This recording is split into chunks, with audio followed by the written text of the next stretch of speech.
Bom, meu nome é Tanguy Bagdadi, eu sou professor de política internacional desde 2007, sou graduado e mestre em relações internacionais, tenho, enfim, mais de 15 anos de sala de aula e sou criador do podcast Petit Jornal, né, que é um podcast que fala sobre temas de política internacional e de economia de forma rápida, né, de forma cotidiana, né. Então ali a gente tem um espaço para falar sobre temas políticos, econômicos, sociais, culturais, né, inclusive esportivos, e isso acabou levando, inclusive, a gente a fazer um curso também. Então, quem tiver interesse em se aprofundar mais nesses temas, a gente tem um Petit Cursos. Aliás, tem um curso sobre futebol que deve ser bem interessante para o público aí do canal.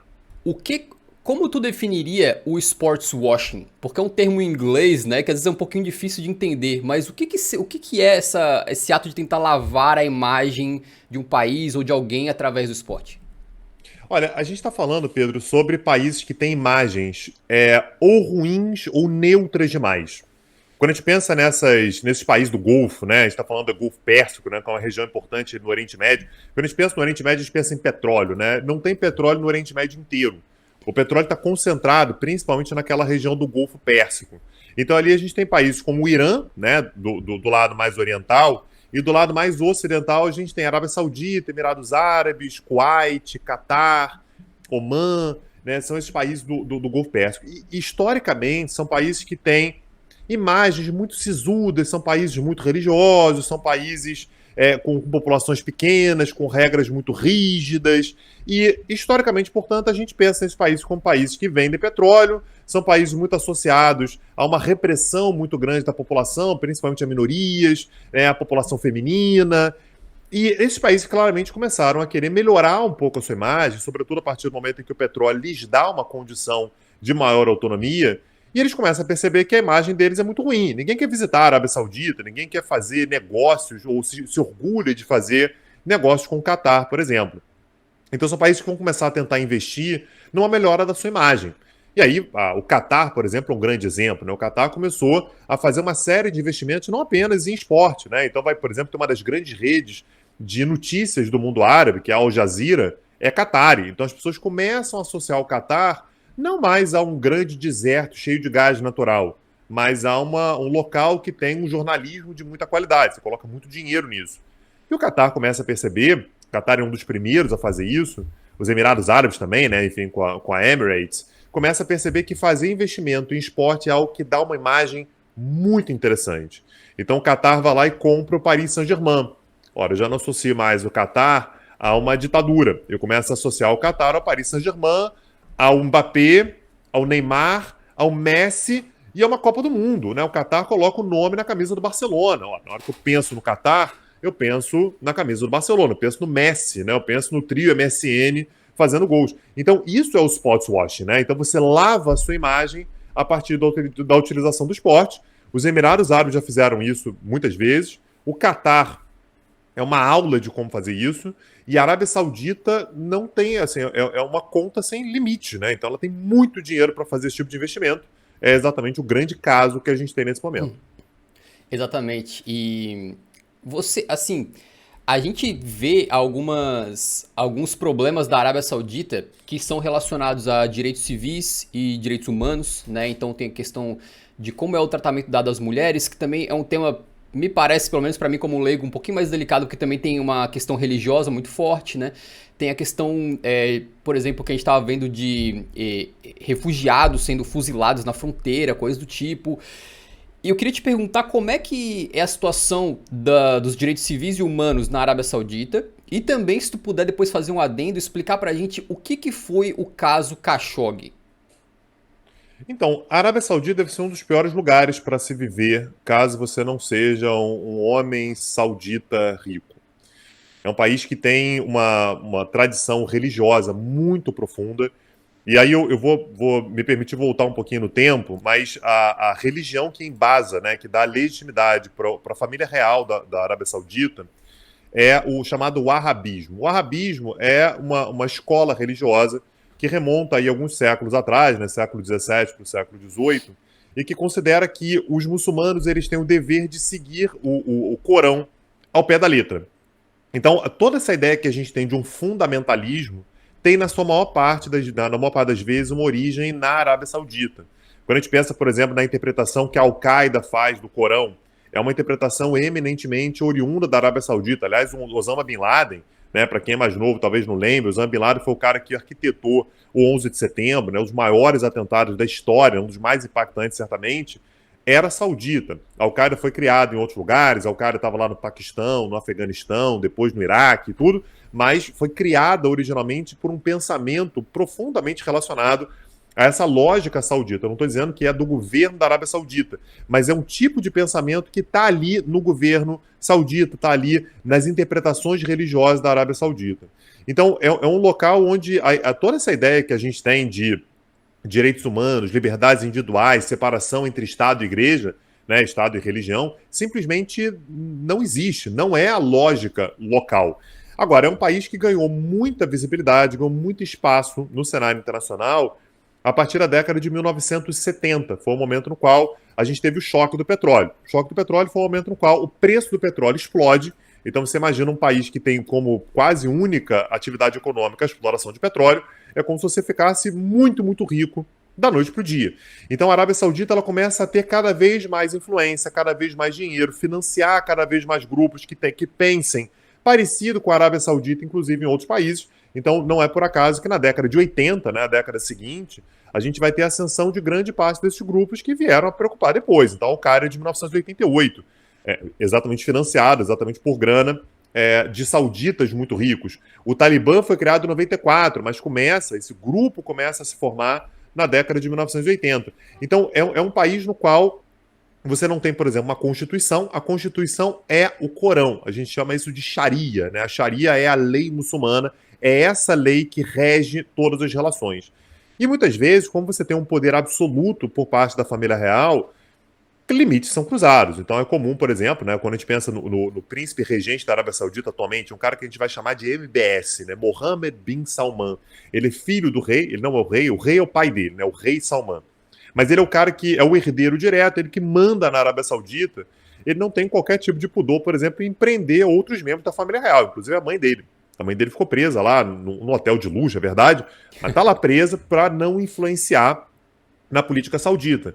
E você tinha um jornalista saudita, né, chamado Khashoggi, né, o Jamal Khashoggi, que era muito crítico à Arábia Saudita, que já vivia no exílio há bastante tempo, só que ele queria se casar, né, ele queria se casar com enfim, a noiva dele na época, e para isso ele precisava de um documento, e ele estava na Turquia nesse momento, ele foi para o consulado da Arábia Saudita na Turquia para pedir um documento, recebeu uma série de garantias de que nada aconteceria e nunca mais saiu. Né? O que aconteceu foi basicamente que isso já foi provada, né, a ligação direta com o príncipe herdeiro para prendê-lo, matá-lo, esquartejá-lo e sumir com o corpo. Não era um jornalista qualquer, era um grande jornalista, mas a gente fica imaginando quantas vezes isso não aconteceu com outras pessoas que eventualmente se opunham ao governo absolutamente totalitário da Arábia Saudita. Aham. Uma coisa que eu tenho visto enquanto eu pesquisava para esse vídeo e esse tema é que o Mohammed bin Salman, o MBS, né, ele vem sendo há um tempinho descrito como uma pessoa que está disposta a radical não é a palavra certa, eu acho, mas assim, tornar o regime menos radical, menos opressor e um pouco mais aberto e modernizado. Então ele foi elogiado por algumas atitudes, e inclusive, por exemplo, né, em 2018, se eu não estou enganado, pela primeira vez as mulheres foram autorizadas, e é péssimo usar esse tipo de verbo, mas acho que foi o que aconteceu, né?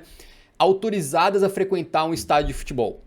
Porém, algumas dessas atitudes ainda, assim, parecem apenas, não sei se dizer fachada ou muito pouco, perto da realidade que tanto mulheres quanto outros grupos enfrentam no dia a dia, né? Então, por exemplo, qual que é alguns dos maiores problemas de direitos civis e humanos dentro da Arábia Saudita? Assim, como é que uma mulher pode fazer, por exemplo, ou de repente até uma pessoa que seja gay ou um imigrante, alguma coisa do tipo? Então, essas mudanças que o MBS vem produzindo, Pedro, elas são mudanças cosméticas. Assim, não há um fundamento mais aprofundado nisso. As mulheres podem agora ir para o cinema, né? Esse é o tipo de concessão que está se disposto a fazer. Por quê? Porque isso dá manchete no exterior. Todo mundo fala assim, olha aí como é que ele é um governante que está modernizando as coisas. Ele permitiu, por exemplo, que as mulheres dirigissem. Você imagina, né? As mulheres vão poder dirigir. Isso para a realidade da Arábia Saudita é algo meio revolucionário. Você tem, aliás, lutas muito sérias das mulheres sauditas desde a década de 90, exatamente para ter o direito de dirigir, inclusive muitas vezes enfrentando as autoridades locais. Agora, se você perguntou como é que é a vida de uma pessoa da comunidade LGBTQIA+, é crime você ser homossexual na Arábia Saudita, com a possibilidade, inclusive, de pena de execução. Ser cristão ou ser judeu te traz uma série de restrições. Aliás, ser judeu não recomendo, tá? Igrejas, por exemplo, são seriamente restritas na Arábia Saudita. Você tem, portanto, de fato, uma legislação própria. Por quê? Porque a legislação não é uma constituição, é o Corão. O que o Corão fala sobre judeus e cristãos? Lembrando que o Corão é um texto escrito no século VII. Naturalmente, você tem uma série de restrições. Então, está muito longe de ser um país que a gente possa considerar como um país normal, um país comum. Agora, é um país que, exatamente em cima desse sports washing, dá demonstrações de que quer começar a ser um país que atrai mais turismo. Foi isso que os Emirados Árabes começaram a fazer. Quanta gente a gente não vê falando, eu vou para Dubai, eu fui para Abu Dhabi. Aí você começa a ter grande prêmio de Fórmula 1, você começa a ter uma série de atividades, as pessoas querem ir para lá. As pessoas gostam da ideia de pegar um voo da Emirates e passar 2, 3 dias, faz um stopover ali, passa 2, 3 dias conhecendo uma cidade como Dubai ou conhecendo uma cidade como Abu Dhabi. A ideia da Arábia Saudita é fazer algo parecido e, para isso, naturalmente, ela vai ter que fazer com que, quando as pessoas cheguem na Arábia Saudita, elas percebam que é um local diferente, mas que tem uma certa aura de normalidade e naturalidade. Para isso, naturalmente, ele vai ter que fazer determinadas reformas, mas estão muito longe de ser reformas que tornem os direitos humanos, por exemplo, algo cumprido de forma integral. Você falou agora há pouquinho, por exemplo, sobre iemenitas sendo fuzilados na fronteira. Isso é algo que não dá para duvidar nem por um dia. A Arábia Saudita está fazendo uma das guerras mais criminosas no Iêmen nesse momento. O Iêmen é o país mais pobre do Oriente Médio, fica logo ao sul da Arábia Saudita.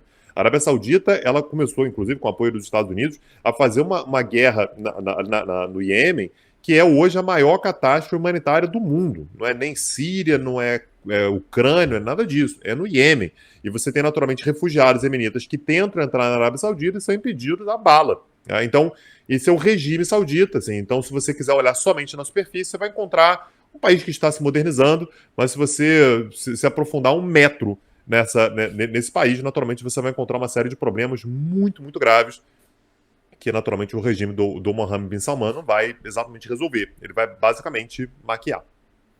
Caramba.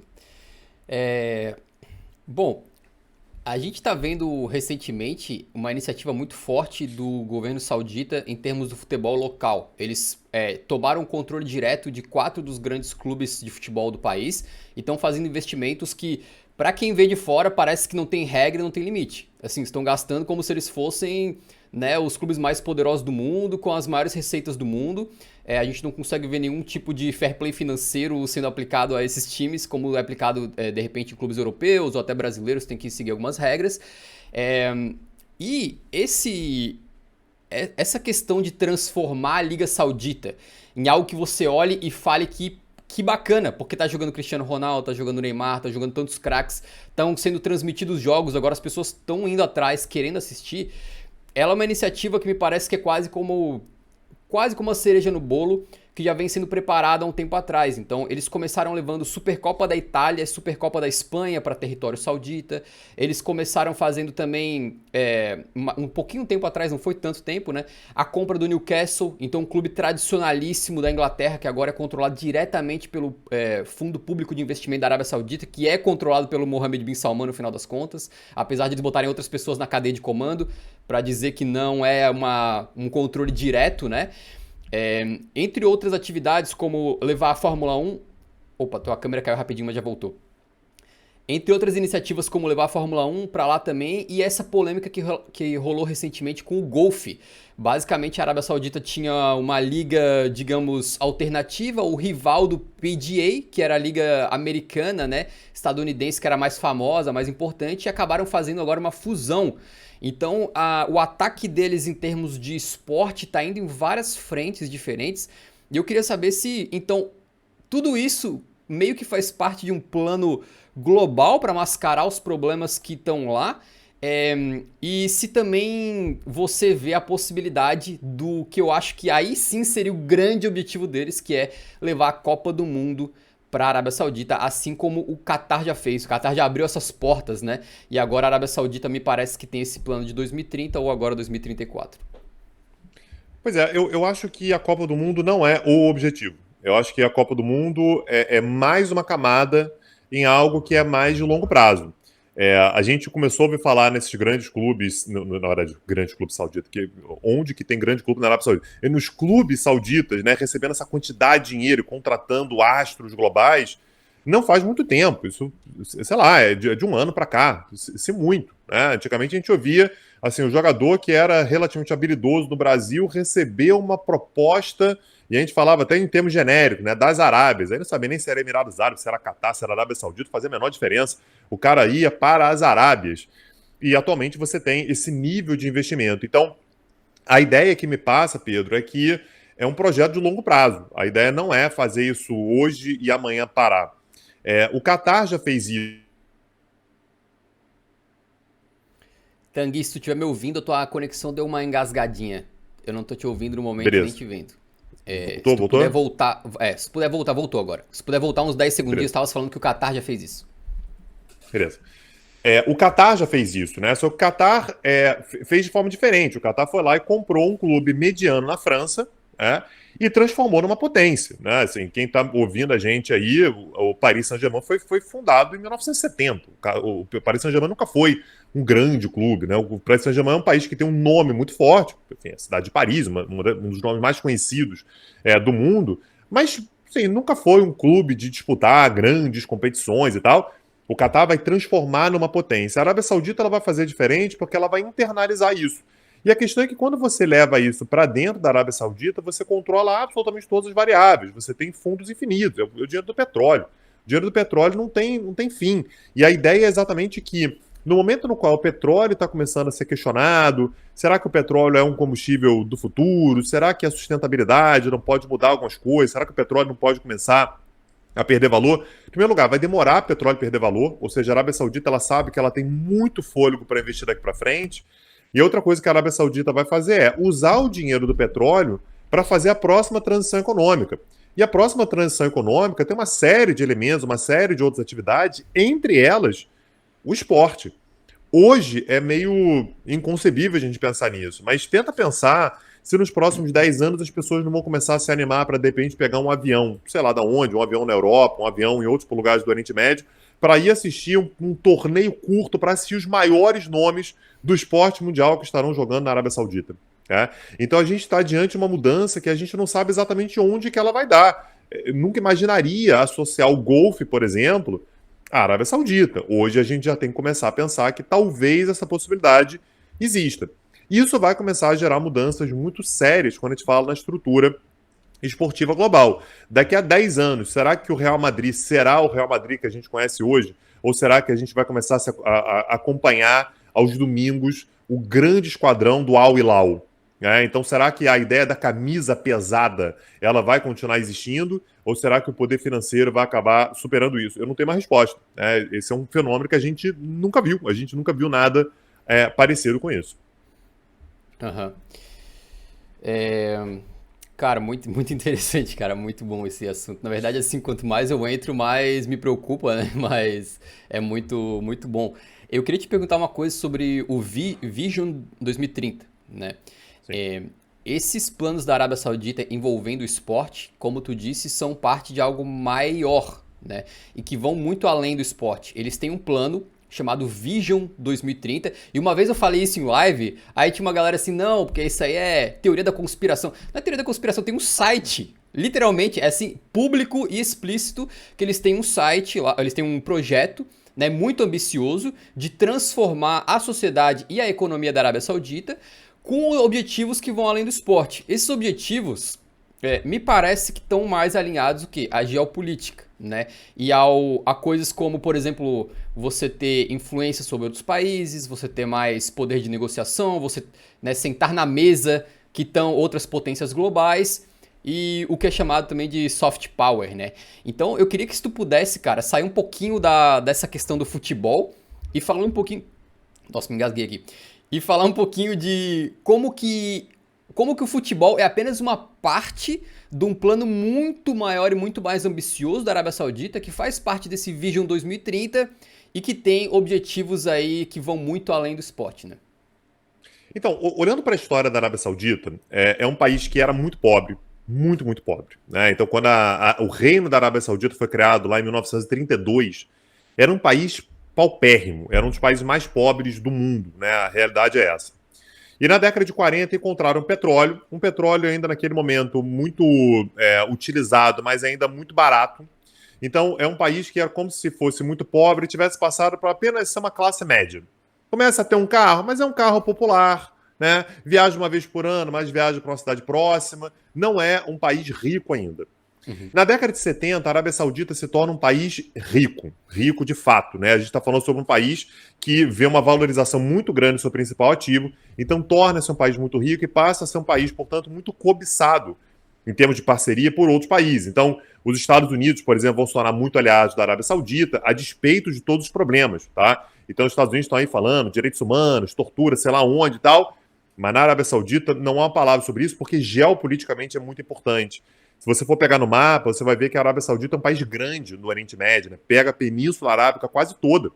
Você tem ali no sul o Iêmen e Omã, você tem alguns outros países pequenininhos ali, né, reinos ali do Golfo, né, enfim, mas são pequenos. A Arábia Saudita é um país grande, então territorialmente ali é bastante importante, e é um país que com muito dinheiro vai começar a ganhar cada vez mais influência.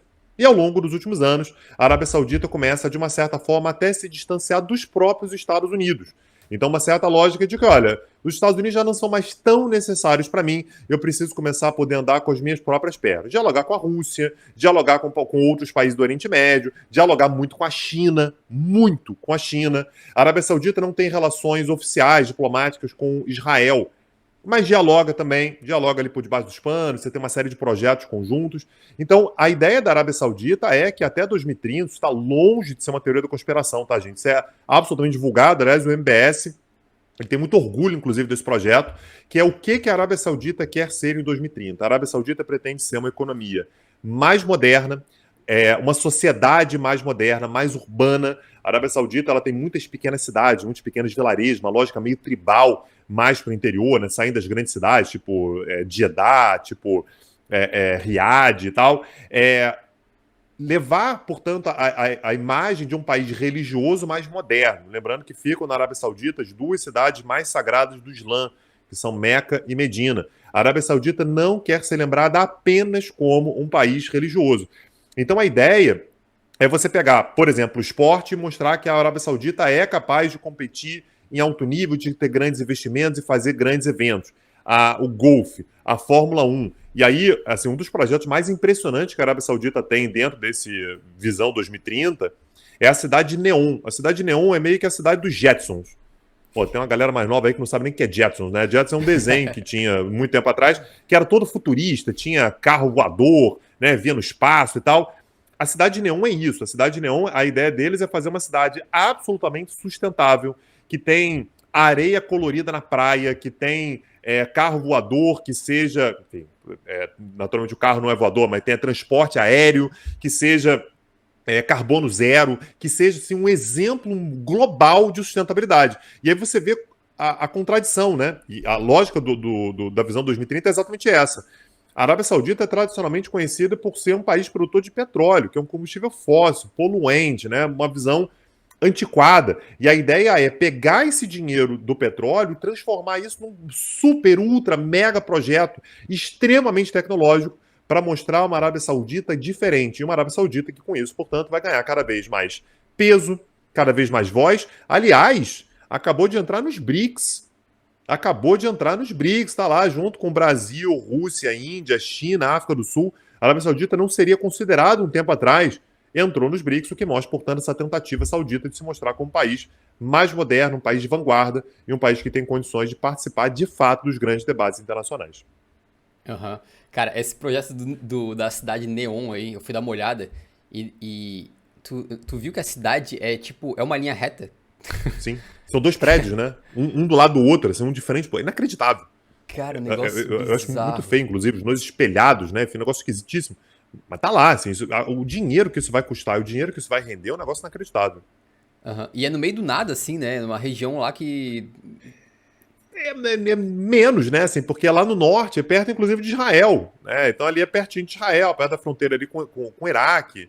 É uma ideia realmente de fazer com que a Arábia Saudita deixe de ser apenas uma série de pequenas cidades e oásis ali no meio do deserto e fazer com que seja uma cidade, um país do mundo, né? A ideia é inserir de fato a Arábia Saudita no mundo. A Arábia Saudita ela tem uma cara, tinha até muito pouco tempo, né? Uma carinha do século XVIII ainda, né? Um negócio meio medieval, né? Muita religião. E a ideia é, a gente não quer chegar no século XX, a gente já quer chegar no século XXI, a gente quer ser vanguarda do século XXI.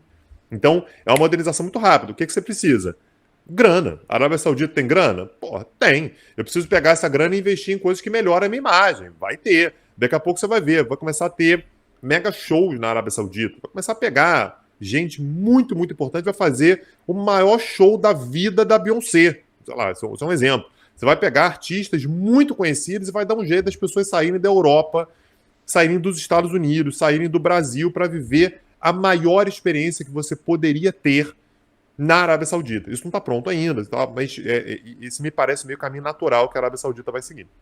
Aham. Esse projeto da cidade Neon, né, que eu tava vendo de acordo com algumas fontes, é estimado inicialmente, né, porque a gente sabe que os custos de obras desse tamanho, principalmente, costumam depois aumentar e tal, mas inicialmente estimado em 500 bilhões de dólares.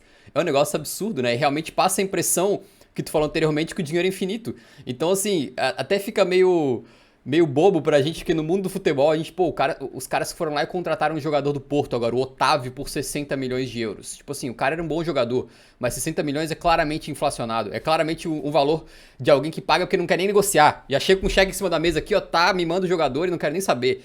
Né? E a gente acha, não, 60 milhões é muito. Os caras têm um plano de uma cidade que nem sabe se vai dar certo, é um projeto megalomaníaco que pode dar tudo errado, de 500 bilhões de dólares. É um negócio inacreditável, né?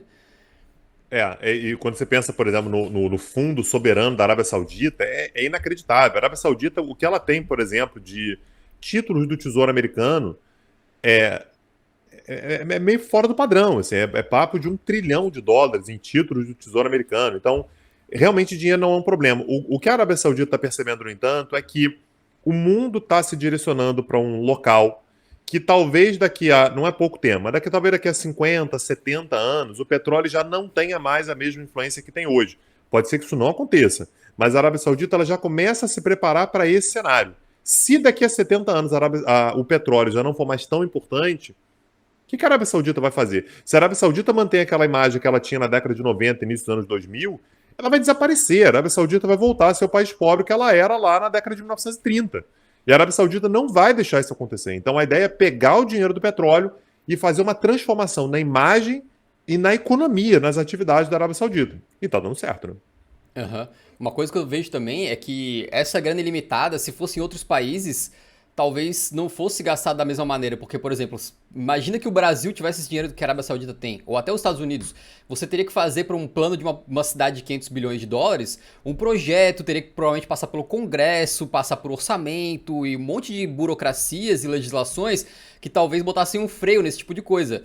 Né, o negócio de tomar conta do futebol nacional e de repente fazer um monte de investimentos no futebol. Imagina se fosse o governo brasileiro. Ah, não, vão contratar todo mundo agora pagando. Tipo assim, não ia acontecer. O que a Arábia Saudita acaba se beneficiando nesse sentido me parece ser justamente o regime autocrático, que eles não precisam de autorização de ninguém. O Mohammed bin Salman acordou no café da manhã dele lá, deu uma canetada e o negócio vai sair. Não é mais ou menos assim? Exato. É exatamente isso. Então você não precisa do debate público, né? O debate público ele não acontece. E outra coisa também é o tamanho do país, né? Eu falei que a Arábia Saudita é um país grande territorialmente, mas é uma população muito pequena. O Brasil é um país de mais de 200 milhões de habitantes, os Estados Unidos são um país de mais de 300 milhões de habitantes, né? Só para pegar as duas comparações que você fez. A Arábia Saudita deve ter na casa de 80 milhões, né? Então é uma população muito menor, uma grande quantidade desses 80 milhões são migrantes, que também têm muito poucos direitos, têm muito pouca capacidade de participar de qualquer tipo de debate. E você tem uma elite, né, saudita influente, muito rica, que vê isso com muito bons olhos. Então esse debate na Arábia Saudita é muito mais simples do que em qualquer outro lugar. A gente vê, por exemplo, as discussões todas, né, você já falou sobre fair play financeiro na Europa, que é uma coisa séria. Quanto você vai gastar, como é que vai gastar, para garantir competitividade.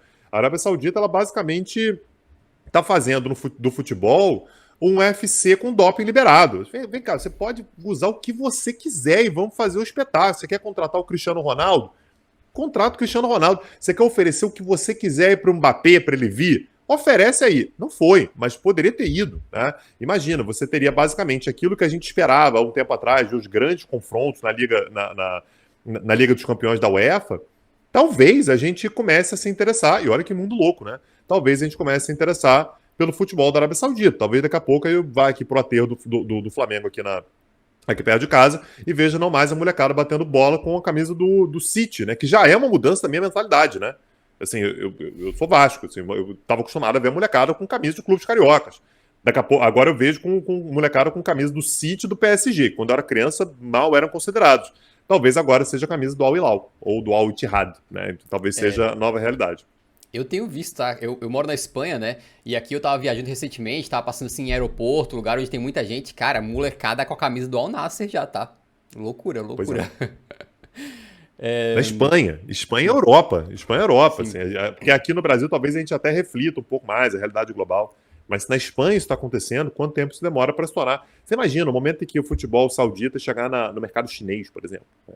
O mercado chinês começar a assistir, começar a consumir. Lembrando que a Arábia Saudita tem uma grande vantagem. Por exemplo, outro dia eu estava pensando na comparação com os investimentos muito grandes que a China chegou a fazer no esporte. Né? A China chegou a levar jogadores importantes, né? O Hulk, enfim, essa galera toda foi para a China. Só que a gente aqui não conseguia acompanhar, em parte por causa do fuso horário. Né? Vai rolar um grande jogo na China. Aí, pô, aqui no Brasil é 5 da manhã, 4 da manhã, 3 da manhã. Não vou assistir. A Arábia Saudita tem um fuso horário de 1 hora com relação a Paris, por exemplo. Então, isso significa que se o jogo, eles querem transmitir esse jogo às 8 da noite em Paris, o jogo vai acontecer às 7 da noite na Arábia Saudita. Moleza. E se a gente está acostumado aqui no Brasil a de tarde assistir um jogo da Champions League, a gente assiste mole um jogo que lá na Arábia Saudita vai ter de um lado Cristiano Ronaldo, do outro lado o Mané. Vai ser fácil de assistir. Né? O Neymar, enfim, isso vai ser simples de assistir. Quando a gente fala sobre a Arábia Saudita, nesse sentido, ela está muito bem posicionada. Inclusive com relação ao fuso da própria China. Vai conseguir transmitir para a China também. Ela está numa posição geograficamente muito estratégica para fazer essa transmissão para o mundo inteiro, coisa que a China não estava, coisa que o futebol brasileiro também não está. Né? No momento em que passa um super jogo aqui, sei lá, da Libertadores, o cara na Europa está dormindo. Na Arábia Saudita, isso não acontece. Aham. Cara, tu falou um pouquinho da China, né? No passado, a gente viu os Estados Unidos trazendo alguns craques, né, para jogar lá. A gente viu esse movimento na China também, acho que foi lá para 2015, 16 mais ou menos, onde eles estavam conseguindo também levar estrelas, mas assim, ainda no patamar bem abaixo, não era estrela do nível do Cristiano Ronaldo, era estrela do nível do Hulk, né? Então, tinham grandes jogadores indo para lá, tinha um investimento forte, eles levaram o Oscar do Chelsea quando o Oscar ainda tinha uma projeção de time grande, seleção brasileira. Só que depois isso aí acabou meio que morrendo, porque pelo que eu sei, meio que foi ao contrário da Arábia Saudita, no sentido de que na Arábia Saudita o grande motor por trás é um plano do próprio governo. E na China foi o governo ceifando as asinhas de grandes empresários que estavam transformando os clubes ali, né, com esses grandes investimentos e muitas vezes de forma sem a regulação necessária. Então, alguns clubes chineses depois chegaram a quebrar, porque os caras botaram uma grana federal lá, não se pagou, tiveram dívidas e tal. Então, eu queria te perguntar qual que é a diferença, por exemplo, de você como jogador, talvez, aceitar fazer parte de um projeto como esse da Arábia Saudita e você aceitar outra proposta, talvez até, só por motivo de comparação, do mesmo valor financeiro, mas de talvez um clube da China no passado ou um clube como o Inter Miami nos Estados Unidos. A gente sabe que muitos países, por mais que façam cara de bonzinhos no cenário global, como é o caso dos Estados Unidos, né? Eles também têm muita coisa suja, muita culpa no cartório em diversas frontes. Mas me parece, né? Me parece que quando você aceita esse projeto da Arábia Saudita, você está praticamente trabalhando para o governo. Você está se colocando como uma peça de propaganda para o governo saudita, o que eu não vejo nos outros países, pelo motivo de nos outros países não ser uma iniciativa governamental, é uma iniciativa geralmente de empresários dos clubes, né? Então, mas isso já acontecia, né? Quando você pensava no ataque Neymar, Messi, Mbappé, eram 3 funcionários públicos do governo do Catar. Eles eram pagos pelo Catar. Não estavam jogando no Catar, estavam jogando em Paris. Ah, mas é Paris, é na França e tal. Não importa, né? Eles estavam recebendo dinheiro. Eles eram garoto propaganda, inclusive, do Catar. Uma das crises, aliás, do Messi lá no PSG era exatamente pelo fato de que ele jogava num clube que era de proprietário do governo do Catar. Não é empresário, é o governo do Catar que comprou o Paris Saint-Germain, ao mesmo tempo em que ele era embaixador do turismo da Arábia Saudita. Isso gerou um atrito grande, né? Enfim, isso acabou sendo um dos elementos, claro que não o único, para o Paris Saint-Germain nem querer continuar com ele, o Qatar, né? E por isso que ele foi depois para o Inter Miami. Mas a principal diferença é essa. Quando a gente fala, por exemplo, sobre o futebol chinês, eu lembro que um dos grandes clubes chineses na época era o Evergrande. Esse era o grande clube. A Evergrande é uma empresa de imobiliária, né? Uma empresa de construção imobiliária, uma construtora e tal, que naquele momento estava com muito, mas muito dinheiro, porque você tinha uma expansão muito grande, você tinha uma bolha imobiliária. Essa bolha quebrou. Então, nesse momento, você tem, isso é comum, aliás, ver na internet, né? Você tem prédios sendo demolidos o tempo todo na China, pelo fato de que você constrói o prédio, as pessoas não compram, esse prédio ele não se paga, e você demole o prédio para ver o que vai fazer depois, né? Essa empresa, elas estão realmente na berlina. Então, quando você tem um grupo empresarial, naturalmente esse grupo empresarial está tentando se favorecer. Tanto é que o clube ele tinha o nome da empresa. Isso não era incomum na China. Uhum. Na Arábia Saudita é diferente. Quando você pensa, por exemplo, no Inter Miami, o Inter Miami deu um jeito lá com os patrocinadores, com a imagem que tem, né? Enfim, você tem a imagem do Beckham, você leva o Messi, então você começa a movimentar. O Inter Miami, por exemplo, perdeu de 3-0 pro Vasco. Fiquei feliz na época. Fiquei. Mas perdeu de 3-0 pro Vasco em janeiro. Era um clube, era um time sofrível. Absolutamente sofrível. Agora tem o Messi, né? Então, mas é uma iniciativa mais local do próprio clube, com empresários locais. Na Arábia Saudita é diferente. É a mesma coisa com o Catar. Você sabe que esse dinheiro aí, ele é um dinheiro que está lá mesmo, ele não é um dinheiro que vai secar amanhã. O que pode acontecer? Pode acontecer do governo saudita mudar de ideia. Falar assim, eu cansei. E da mesma maneira que você falou, né? O Mohammed bin Salman acorda um dia tomando café da manhã, dá uma canetada e libera, sei lá, quantos milhões para o futebol do Al Ittihad. Pode acontecer. E pode acontecer de amanhã ele fala assim, cansei, não quero mais não. E secar essa fonte. Agora, o Mohammed bin Salman, ele tem 39 anos. O pai dele já está muito idoso, não vai viver muitos mais anos, significa que o Mohammed bin Salman vai se tornar rei. Sendo rei da Arábia Saudita, é provável que ele permaneça aí 40, 50 anos à frente do país. Então, esse projeto ele deve ser mantido durante bastante tempo. O que poderia acontecer? Pô, o rei morreu e quem entra no lugar dele tem uma visão diferente, quer investir em outra coisa. Isso pode acontecer. Mas no caso da Arábia Saudita, eu acho muito improvável. A gente está falando sobre um projeto, pelo menos, de um governante que deve ficar no longo prazo. Então, acho que essa realidade veio para ficar. Uhum. Cara, mas eu queria te perguntar uma coisa que talvez vá um pouquinho além de tu ser um especialista na área, talvez vá um pouquinho mais no campo da opinião pessoal, e depois se tu quiser a gente não precisa colocar isso aqui, mas eu queria realmente ouvir de ti. Eu acho que qualquer um de nós aqui, a gente poderia ter diversas questões em relação à Arábia Saudita, mas talvez, né, se alguém chegar na tua porta e falar, cara, vem jogar aqui 60 milhões, sei lá, 4, 5, 10 vezes o que tu ganhava antes, muita gente ia ficar mexida. Muita gente ia, talvez, botar a sua moralidade na gaveta, pelo menos por alguns aninhos, para fazer um pé de meia e então atuar, né, de forma prática como um jogador, mas também um embaixador, um propagandista desse projeto saudita. Tu acha que os jogadores, em geral, eles têm essa dualidade, eles têm esse debate moral na cabeça deles? Tu acha que às vezes o cara pensa na grana, pesa com o que ele acredita ou não? Tu acha que eles sabem, por exemplo, eles são informados sobre o que se passa na Arábia Saudita em relação a direitos civis e humanos? E eles escolhem de forma proposital fechar os olhos para isso, para aceitar o dinheiro? Ou tu acha que talvez, por exemplo, na hora que vem um empresário saudita ou algum membro do governo, alguma coisa assim, eles conseguem botar um papinho muito suave de que não, porque o governo está se modernizando, de que as coisas vão ser lindas e o investimento é assim, assado. Eu falo disso um pouquinho porque o Cristiano Ronaldo, que foi o primeiro grande nome que foi, ele toda vez que ele abre a boca, ele fala bem. E ele fala bem e fala que vai ser uma liga top, fala que é maravilhoso, não sei o que lá.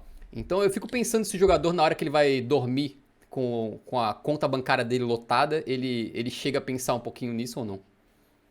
eu tenho a impressão de que o jogador simplesmente não se informa e, se informar também, ele sempre vai poder ficar com a consciência dele tranquila, imaginando que é um projeto esportivo. E veja bem, esporte e a realidade e tal não se misturam, uma coisa, outra coisa. Se eu não for, alguém vai no meu lugar, então é melhor eu ir, esse dinheiro tá lá, o importante é eu estar lá. E eu acho que o jogador também tem muita questão de querer jogar com os melhores. O Uhum. fato de você levar o Cristiano Ronaldo não é o fato de você levar o Cristiano Ronaldo. Eu adoro o Salah, por exemplo. Mas se o primeiro jogador a ir para lá é o Salah e o Cristiano Ronaldo volta para o Real Madrid, por exemplo, o Real Madrid segue sendo o local para onde as pessoas querem ir ou contra quem as pessoas querem jogar.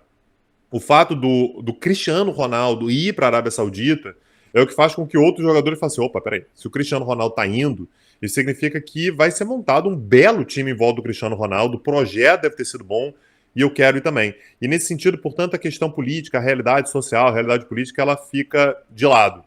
Eu duvido que tenha chegado para jogadores que estão indo para a Arábia Saudita de maneira real, de maneira estruturada, o que está acontecendo no Iêmen, por exemplo. Ah, ó, você está indo para lá, é importante que você saiba o que está acontecendo no Iêmen.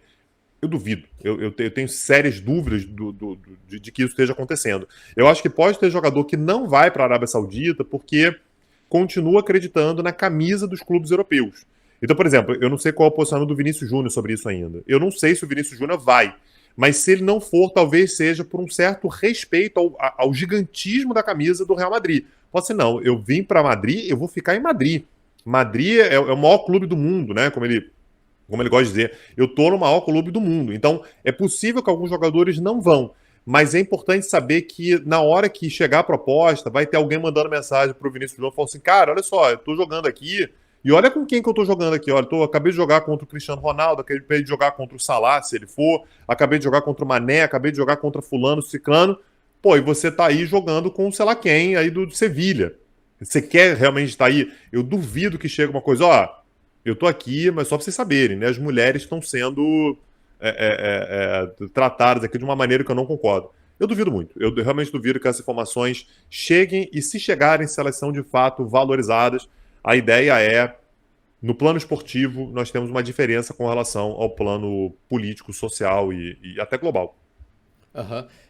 Eu não sei se tu viu esse caso, mas um caso que gerou muita polêmica foi do Jordan Henderson, né? Ele que era o capitão do Liverpool e que se aproximou das causas ali da comunidade LGBTQIA+, usando a abraçadeira, né? Participando ativamente na comunidade, na luta, sendo uma voz importante. Ele chegou a ganhar algum tipo de prêmio lá pelo reconhecimento que a comunidade teve em relação a ele como um aliado nessa luta.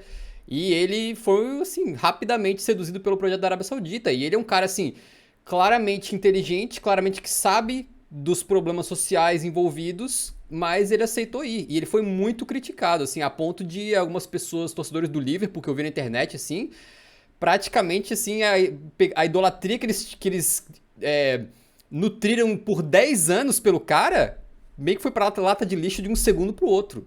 Né? E foi uma coisa que eu não consigo pensar numa situação em que o Henderson não sabe, porque o cara tá ativamente envolvido com esse tipo de causa. Então, assim, eu acho que realmente o cara botou.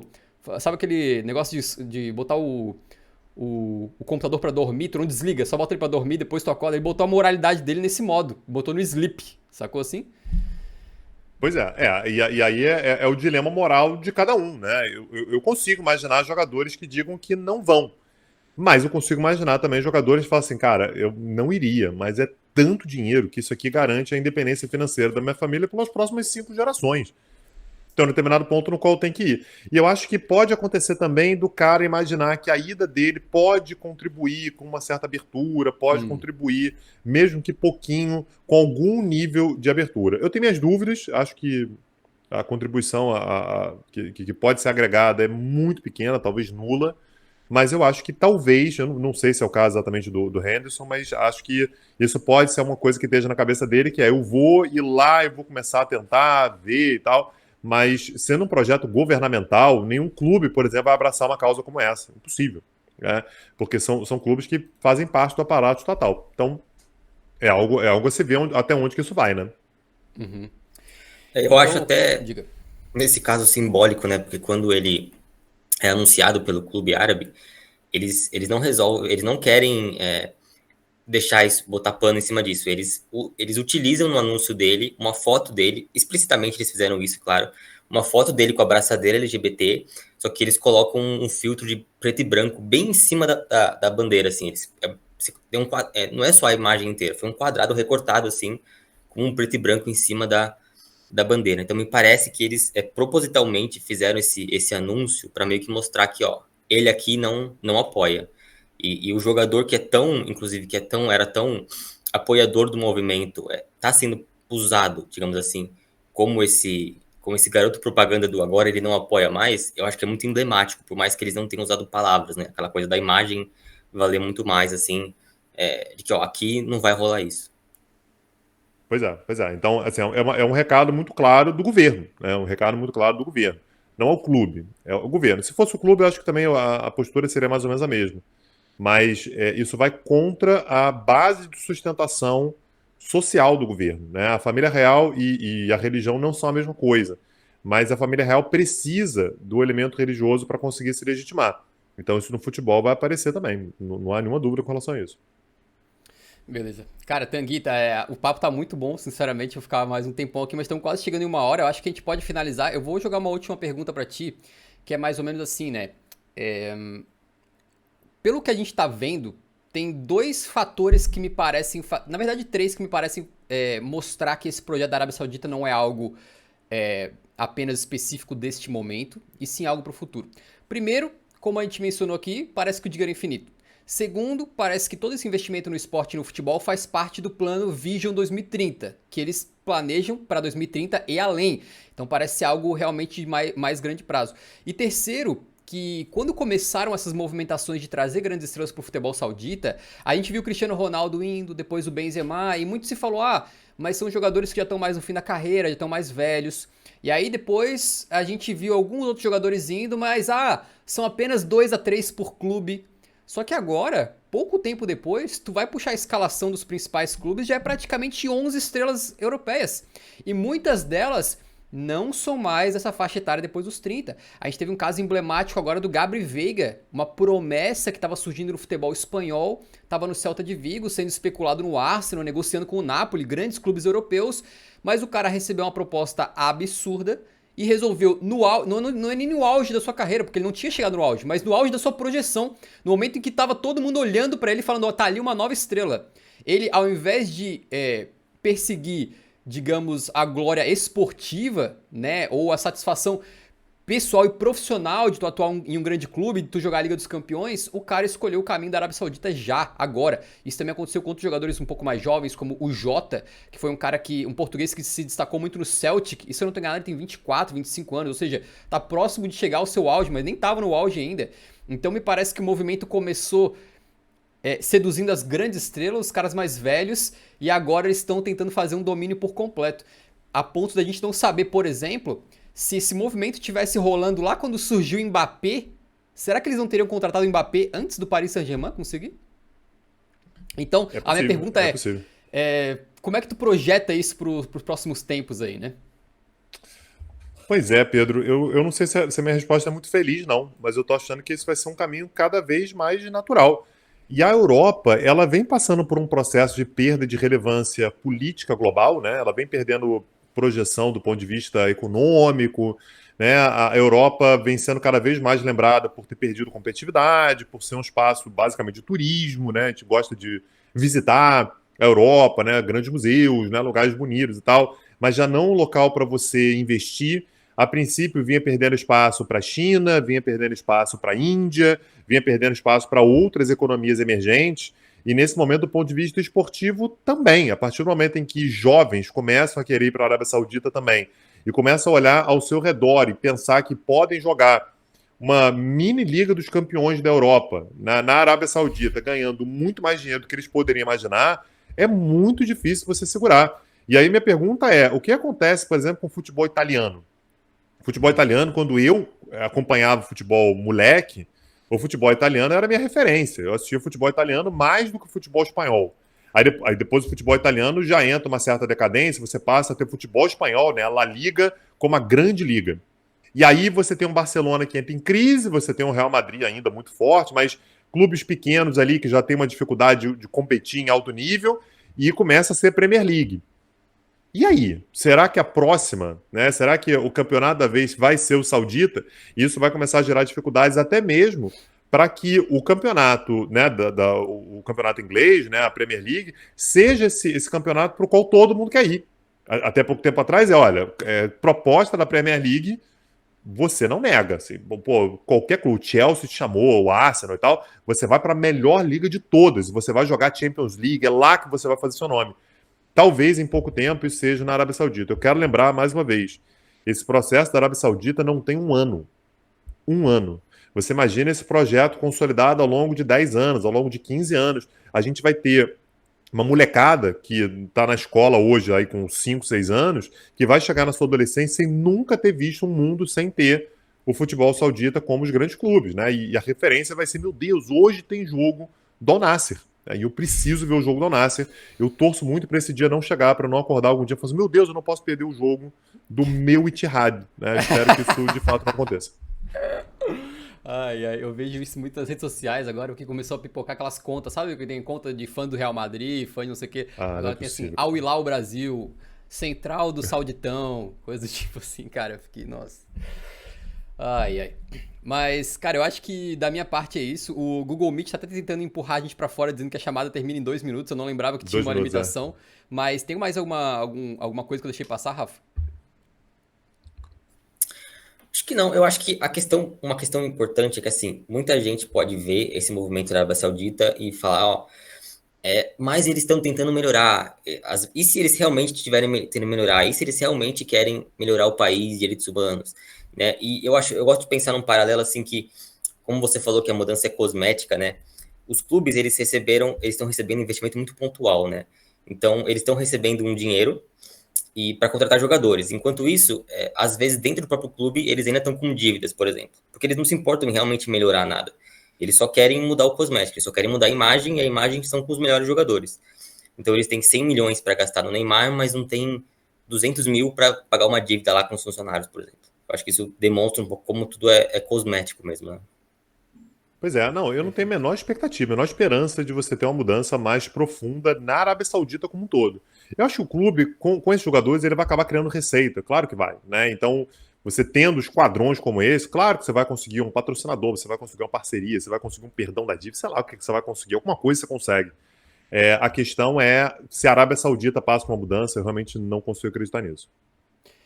Tanguy, o Google Meet vai nos chutar em 5 segundos, mas eu gostaria muito de a gente poder te passar um outro link pra tu entrar só pra gente se despedir, pode ser? Vamos lá, vamos lá, vamos lá, Beleza, vamos eles lá, vão me manda chutar a aí. gente aqui no próximo segundo, eu acho. Opa, tem que fazer esse malabarismo. Eu não lembrei que tinha uma Estamos hora de de volta. limite, pô. Mas, pô, cara, assim, ó, sério, é um prazer enorme pra gente conversar com uma pessoa tão qualificada quanto tu, e acho que é meio que uma fronteira nova pra gente, tá explorando um pouquinho um papo que vai além do futebol, então é muito importante que a gente se baseie em algo de confiança, que traga respeitabilidade pra aquilo que a gente tá falando, e dessa maneira aí, pô, agradeço muito a tua participação, realmente foi fantástico, cara. Eu que agradeço. Pedro, Rafael, pô, um prazerzaço estar aqui. Adoro falar sobre, enfim, minha área é geopolítica, é política externa, é Oriente Médio, aliás, é uma das áreas que eu mais trabalho. Mas adoro falar sobre futebol também, então prazerzão estar aqui com vocês, de verdade. Obrigado pelo convite.